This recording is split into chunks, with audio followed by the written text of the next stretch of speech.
ত্রয়োদশ জাতীয় সংসদ নির্বাচন কেন্দ্র করে সারা দেশে উৎসব আমেজে প্রতীক বরাদ্দ দেয়া হচ্ছে প্রার্থীদের। ঢাকা মহানগরীর 15টি আসনের প্রার্থীদের প্রতীক বরাদ্দ দেয়া হচ্ছে সেগুনবাগিচায় ঢাকা বিভাগীয় কমিশনারের কার্যালয় এবং আগারগাঁও নির্বাচন প্রশিক্ষণ ইনস্টিটিউটে। এ সময় আচরণবিধি লঙ্ঘন নিয়ে পাল্টাপাল্টি অভিযোগ করেন প্রার্থীরা। একই সাথে ভোটের পরিবেশ নিয়ে উদ্বেগ ও প্রত্যাশার কথাও তুলে ধরেন তারা। বিস্তারিত জানাচ্ছেন একরামুল হক সায়েম। চূড়ান্ত প্রার্থীতার পর এখন প্রতীক নিয়ে শুরু হচ্ছে চূড়ান্ত প্রচার যুদ্ধ। প্রতীক বরাদ্দকে কেন্দ্র করে রিটার্নিং কর্মকর্তার কার্যালয় প্রাঙ্গণ সরগরম। রাজধানীতে ঢাকা বিভাগীয় কমিশনারের কার্যালয়ে প্রতীক বরাদ্দ দেওয়া হয়। সেখানে মহানগরীর 13টি আসনের প্রার্থীদের প্রতীক বরাদ্দ দেন রিটার্নিং কর্মকর্তা। নিবন্ধিত রাজনৈতিক দলের প্রার্থীদের জন্য দলের নির্ধারিত প্রতীক বরাদ্দ দেওয়া হয়।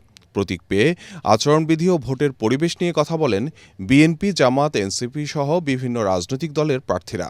পাকিস্তান আমলে ঠক ঠক করতো আইসা, মনে আছে আপনাদের?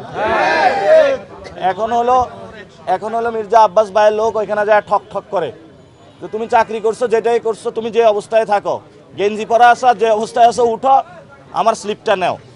তো এই ধরনের কাজগুলো নির্বাচনী যে সুষ্ঠু পরিবেশ আছে সেটার ব্যত্যয় ঘটাবে। জাতীয় পার্টিকে কেবল নির্বাচনে অংশগ্রহণ করার জন্য এই অপরাধে দোষর আখ্যা দিয়ে এক্সক্লুডেড করতে চাওয়া হয়েছে। বাকি দলগুলোর মধ্যে আমরা মনে করি কোনো না কোনো ধরনের একটা সমঝোতা বা আশা আকাঙ্ক্ষা আছে যে তারা যাতে নির্ভয়ে নির্বিঘ্নে তাদের প্রচারণা চালাতে পারেন, সেটি তারা আমাদের দৃষ্টি আকর্ষণ করেছেন। আমরা তাদেরকে আশ্বস্ত করেছি এবং নির্বাচন কমিশন এবং সরকার আইন শৃঙ্খলা রক্ষার বিষয়ে যেসব পদক্ষেপ গ্রহণ করেছেন সেই বিষয়ে তাদেরকে অবহিত করেছি।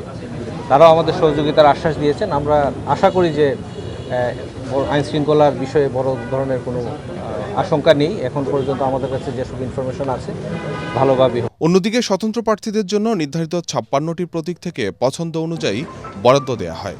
ঢাকা 9 আসনে স্বতন্ত্র প্রার্থী ডাক্তার তাসনিম জারা পান ফুটবল প্রতীক। অন্যদিকে আগারগাঁও নির্বাচন প্রশিক্ষণ ইনস্টিটিউটে ঢাকা 13 ও 15 আসনের প্রার্থীদের প্রতীক বরাদ্দ দেওয়া হয়। সেখানে জামাতের আমির ডাক্তার শফিকুর রহমানের পক্ষে দলের প্রতিনিধিরা প্রতীক বরাদ্দ নেন। আইন তো ভাই পার্লামেন্ট মেম্বার, এখান থেকে যারা আছে তারাই তো পার্লামেন্ট মেম্বার হবেন, তাই না? আপনারা আইন তৈরি করবেন, সেই আইন রাষ্ট্রের কর্মচারী হিসাবে আমরা আপনাদেরকে আবার অবগত করব যে আইনের এই বিধান আছে, এটাকে মানতে হবে। প্রতীক নিয়ে কাল আনুষ্ঠানিকভাবে প্রচারণায় নামবেন প্রার্থীরা।